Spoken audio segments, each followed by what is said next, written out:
गांव की चुड़ैल। एक छोटे से गांव में दो दोस्त अर्जुन और विजय रहते थे। गांव के पास एक पुराना वीरान कुआं था, जिसके बारे में कहा जाता था कि रात में वहां एक लड़की की परछाई दिखाई देती है। लोगों का कहना था कि वो कोई आम लड़की नहीं बल्कि चुड़ैल है। अर्जुन और विजय को भूत प्रेत की कहानियों पर यकीन नहीं था। एक दिन दोनों ने तय किया कि वे रात में कुएं के पास जाकर सच का पता लगाएंगे।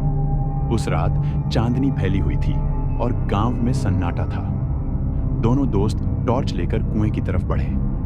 जैसे ही वे वहां पहुंचे, उन्हें किसी लड़की के गुनगुनाने की आवाज सुनाई दी। आवाज इतनी मीठी और रोमांटिक थी कि वे दोनों आवाज की ओर खींचते चले गए। अचानक उन्होंने देखा कि कुएं के पास एक खूबसूरत लड़की सफेद साड़ी में खड़ी थी। उसके बाल लंबे और खुले हुए थे। उसकी मुस्कान इतनी मोहक थी कि अर्जुन और विजय दोनों उसकी तरफ देखते ही रह गए। लड़की ने उन्हें अपनी ओर बुलाया और कहा, तुम यहाँ क्यों आए हो? क्या तुम मुझसे मिलने आए हो? अर्जुन ने हिम्मत जुटाकर पूछा, तुम कौन हो और यहाँ इस वीराने में क्यों हो?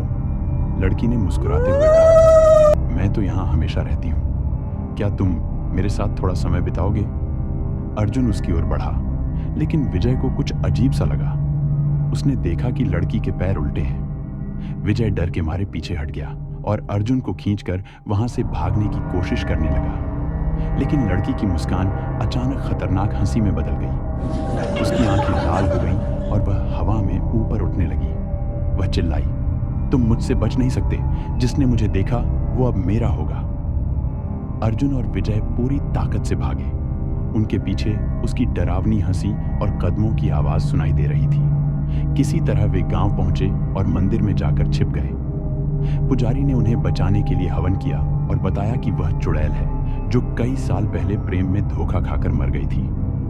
अब वह हर उस लड़के को अपना शिकार बनाती है जो उसकी मोहक आवाज और सुंदरता से खींचता है। उस घटना के बाद अर्जुन और विजय ने कभी भी उस कुएं के पास जाने की हिम्मत नहीं की। लेकिन गांव में अब भी लोग कहते हैं कि उस कुएं के पास रात को लड़की का गाना सुनाई देता है। क्या तुम भी वहां जाना चाहोगे?